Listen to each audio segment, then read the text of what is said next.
Alors hier, nous avons donc fait l'Assemblée générale des DIPOP. Donc l'Assemblée générale s'est tenue et on a discuté de plusieurs points dans la ligne éditoriale que vous demandez. La ligne éditoriale, il faut savoir qu'on ne va pas toucher les grands principes de la ligne éditoriale, on ne la touchera pas. C'est juste une mise à jour. Une mise à jour, c'est-à-dire que dans la ligne éditoriale actuelle, on parle des 20 années d'existence de la radio, alors que maintenant, on est passé à plus de 30 ans d'existence. Donc, c'est juste une reformulation des mots, simplement. Alors, concernant déjà, dans un premier temps, le bilan moral et le bilan financier de 2015 a bien été adopté par l'ensemble des membres de l'Assemblée générale. Ça, c'est un point à savoir. Et concernant la situation financière de la radio, nous avons comme objectif, nous, conseil d'administration, de nous pencher sur le sujet et de faire justement des scénarios possibles afin d'amener la radio à avoir une stabilité financière. Et justement, on a des contacts à prendre aussi bien avec l'OPT qu'avec et nous-mêmes à rechercher aussi des financements propres.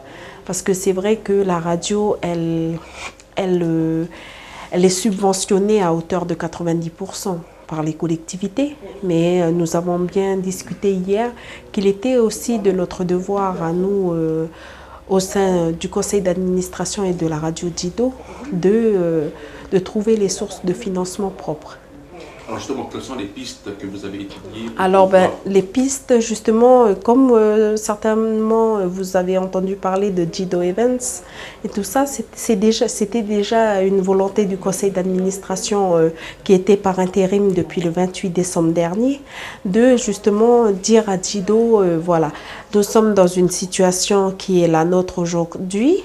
Il y a certes la crise économique qui touche également le pays, mais comment nous allons-nous s'en sortir? Comment allons-nous trouver des financements? Et c'est pourquoi on a misé sur ce genre d'événements, c'est-à-dire des journées festives avec des bingos et le soir, une soirée dansante, quoi.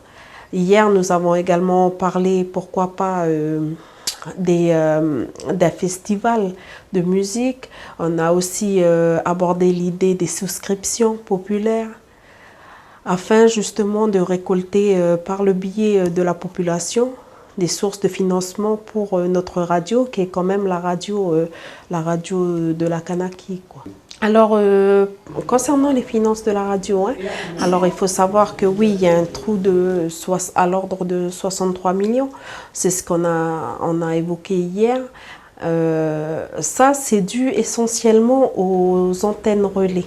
Pour pouvoir diffuser justement la radio partout sur le territoire, nous devons louer à l'OPT des antennes relais. Et c'est cela qui coûte énormément cher. Et c'est pourquoi aujourd'hui nous sommes arrivés à cette situation-là. On n'a pas aujourd'hui, pour ma part, je pense qu'on ne doit pas critiquer cette situation parce que c'était une volonté aussi de nos prédécesseurs de couvrir l'ensemble du territoire. Chose qui n'est pas faite dans les autres radios. On voit bien Océane et les autres radios qui viennent de se mettre en place sur le territoire, qui ne sont pas couverts sur l'ensemble du territoire. Parce que justement, au niveau de l'OPT, ça coûte extrêmement cher de pouvoir couvrir l'ensemble du pays. Et justement, c'est ça qui a mené depuis des années à cette situation-là. Et c'est du fait aussi que la Point Sud, à un moment donné, n'a pas voulu donner une somme. Oui, il y a eu, comme on l'a évoqué hier, à un moment donné aussi où on a eu une réduction des subventions de la province Sud, ce qui a beaucoup affecté le budget après de Djido. Et depuis ce moment-là, Djido ne s'était pas relevé de cette situation-là. Alors là, pour l'année 2016, justement tout à l'heure on a parlé de la ligne éditoriale et tout ça. Nous, en perspective, c'était de faire une mise à jour de la ligne éditoriale, de travailler également sur la refonte des statuts et du règlement intérieur de Djido.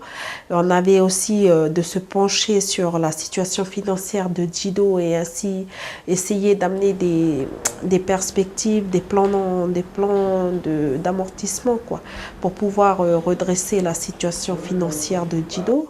Bien sûr, il y aura des négociations qui se feront à notre niveau, mais également au niveau politique pour ce sujet-là. Mais aussi, on a pour mission de restructurer Edipop. Donc la restructuration d'Edipop passe bien sûr par une réorganisation.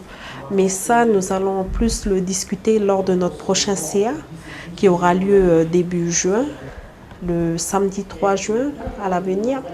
Donc c'est là vraiment où, par rapport à les grands objectifs qui sont sortis hier à l'Assemblée générale, nous allons fixer vraiment le cadre de notre travail pour l'année 2016. Oui, le 28 décembre dernier, comme je le disais précédemment, nous avons fait l'élection du nouveau bureau du conseil d'administration d'Edipop. Alors ce jour-là, toutes les personnes étaient présentes. À la présidence, donc on m'a nommée. Moi, je suis Brenda Wanabo.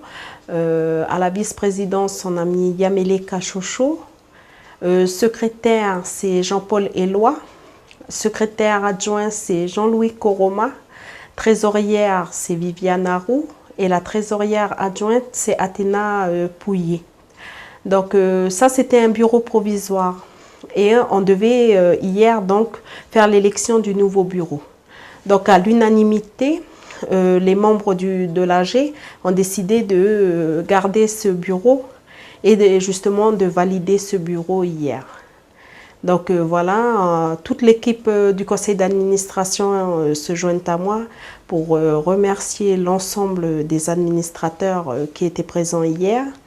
Et voilà, nous avons à la charge tous les objectifs qu'on a fixés hier et on essaiera de les mettre en œuvre tout au long de l'année.